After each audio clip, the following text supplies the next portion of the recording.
नमस्कार, मैं हूं नीलू। अमेरिका के वॉशिंगटन डीसी में जिस तरह से 2 इजरायली नागरिकों की हत्या हुई और जब उसके कातिल को पकड़ा गया, तो अब जब पूछताछ हो रही है तो बहुत सारे ऐसे खुलासे हैं जो उसके जरिए बाहर आ रहे हैं। ये खुलासे किस तरह से हैं, कौन है ये शख्स, आखिर क्यों की इन्होंने इजरायली नागरिकों की हत्या। बातचीत करने के लिए मयंक मेरे साथ है।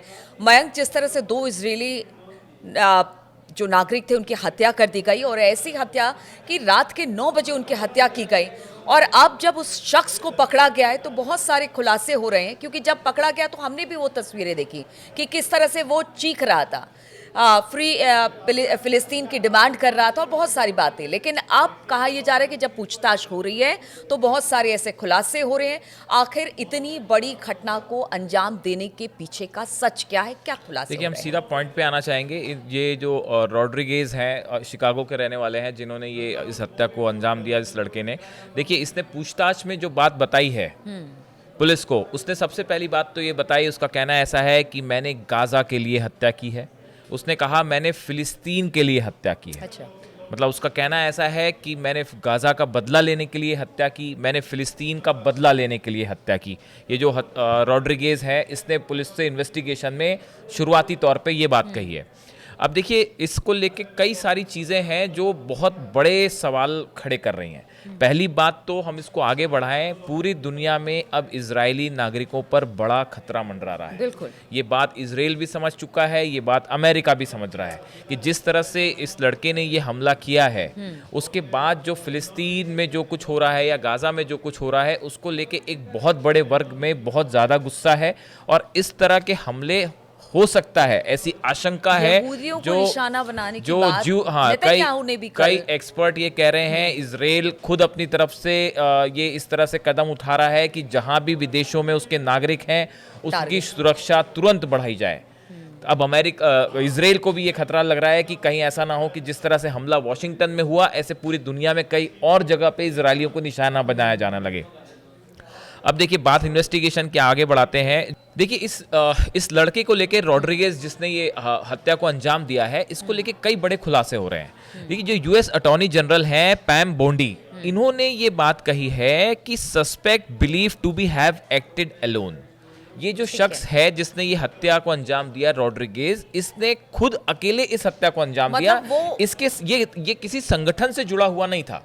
ये बात और भी चिंताजनक है। देखिए, ये बात इस ओर इशारा कर रही है कि ये जो फिलिस्तीन या गाजा को लेकर गुस्सा था इस शख्स के मन में, ये किसी हमास से जुड़ा हुआ भी फौरी तौर पे नहीं लगता कि हमास से जुड़ा हुआ था। ये एक व्यक्तिगत गुस्सा था। तो इस तरह की घटनाएं अब कहीं पे भी हो सकती हैं। ये अपने आप में एक बड़ा वार्निंग है। दूसरी चीज देखिए, जो एफबीआई के डिप्टी डायरेक्टर हैं डैन बॉन्जिनो, इन्होंने एक बहुत ही बड़ा खुलासा किया है। इन्होंने ये कहा है कि जब इस लड़के ने, रॉड्रिगेज ने हमला किया, इससे ठीक पहले सोशल मीडिया पे एक पोस्ट हुआ था।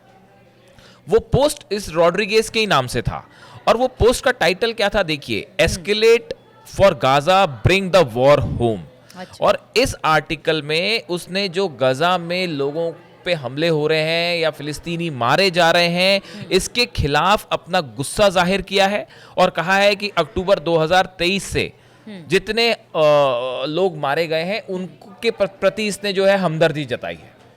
तो ये पोस्ट होता है, ये लड़के ने जब हमला किया, रॉड्रिगेज ने, इजरायली दोनों अफसरों पर, उसके ठीक पहले, उसके शायद कुछ मिनट पहले ही या एक आध घंटा पहले ही सोशल मीडिया साइट पे इसका एक आर्टिकल इसके नाम से पब्लिश होता है। अच्छा। अब एफबीआई उसको इन्वेस्टिगेट कर रही है, तो उस आर्टिकल से कुल मिला के जो बात फौरी तौर पे सामने आ रही है कि ये शख्स जो है गजा में जो कुछ हो रहा है और फिलिस्तीन में जो कुछ हो रहा है उससे सख्त नाराज था।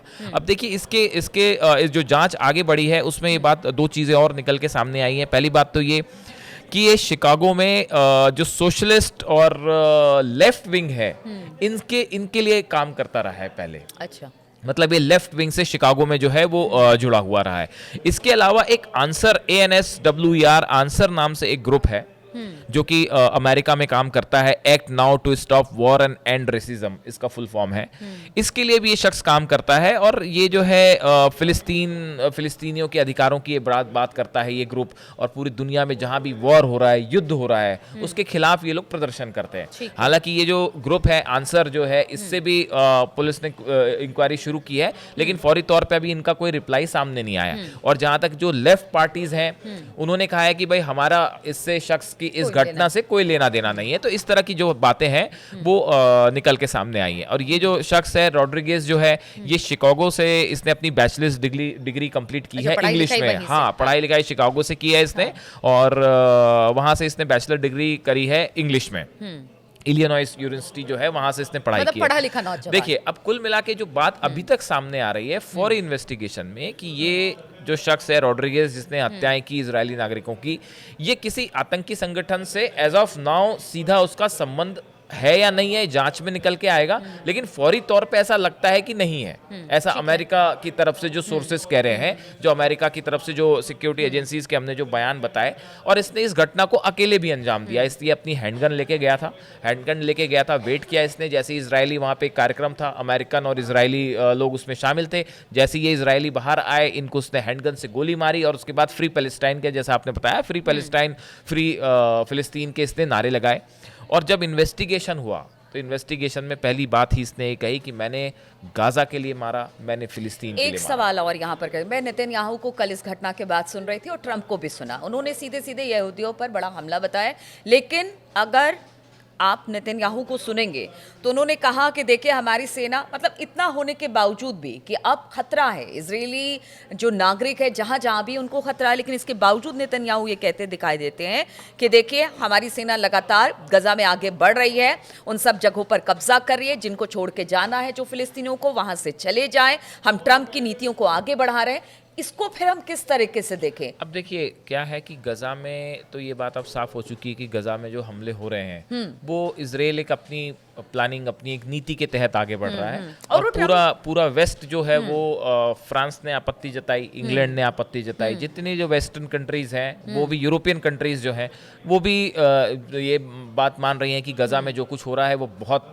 बुरे हालत में लोग हैं, इसे तुरंत रोकना चाहिए। कंट्रियों को भी कहा है कि देखिए हम आतंकवाद का दंश किस तरह से झेल रहे हैं कि अमेरिका में हमारे नागरिकों की हत्या हो गई, उनको भी इस पूरे मसले पर घेरा है। अब देखिए कुल मिला के बात यह है कि गजा वाला जो मैटर है ये अब बैकफायर करना शुरू कर दिया है। और ये सिर्फ अभी तक जैसे होता था, हम देखते थे कि गजा में ही लड़ाई हो रही है, बॉर्डर में लड़ाई हो रही है, फिलिस्तीनी सेना है, फिलिस्तीनी जो रेबल ग्रुप्स हैं वो एक तरफ हैं और इजराइल की सेना आपस में लड़ रही है। लेकिन अब ऐसा लगने लगा है कि ये पूरा मैटर जो है ये पूरी दुनिया में एस्केलेट होना शुरू हो गया है। और इजराइल ने भी फौरन जो है एडवाइजरीज जारी की हैं अलग अलग देशों में कि अपने नागरिकों की सुरक्षा के लिए, उसके लिए इजराइल ने भी कदम उठाने शुरू कर दिए हैं। मयंक एक सवाल और उठता है, क्या यहाँ से अब स्थिति खराब होगी? अब देखिए ये आगे स्थिति और ये बड़ा गंभीर सवाल है कि भाई आगे क्या होगा। इजरायली जो नागरिक है वो जो दोनों मारे गए, क्या इस तरह के हमले और भी जगह हो सकते हैं? क्या इजरायली नागरिक जो है, यहूदीज जो है, ज्यूज जो है, वो क्या और भी जगह सुरक्षित है?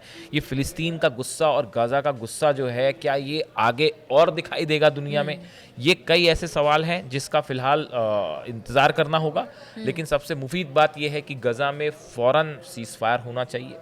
गजा में जो लोग बुरी तरह से फंसे हुए हैं उन तक एड जानी चाहिए। और वैसे ही आज देखिए ईरान और अमेरिका की जो है वो टॉक्स भी है, अब उसको देखते हैं उसमें निकल के क्या आता है, उस पर अलग से चर्चा करेंगे। चलिए, बहुत सारी बातें निकल कर अब सामने आ रही है। जिस तरह से फ्री फिलिस्तीन के नारे लगाते हुए एक शख्स ने इजरायलियों को निशाना बनाया अमेरिका में, अब इसे लेकर चिंता ज़रूर उत्पन्न हुई है। तमाम देशों की नज़र भी है, जो हालात बने हैं उस पर हमारी भी नज़र लगातार बनी हुई है कि अब इसके बाद हालात किस तरफ जाते हैं, क्या कुछ और जानकारियाँ इस शख्स से जुड़ी हुई सामने आती है, वो भी हम अपने दर्शकों के लिए लेकर आते रहेंगे। फिलहाल बहुत बहुत शुक्रिया हमारे साथ इस चर्चा में शामिल होने के लिए।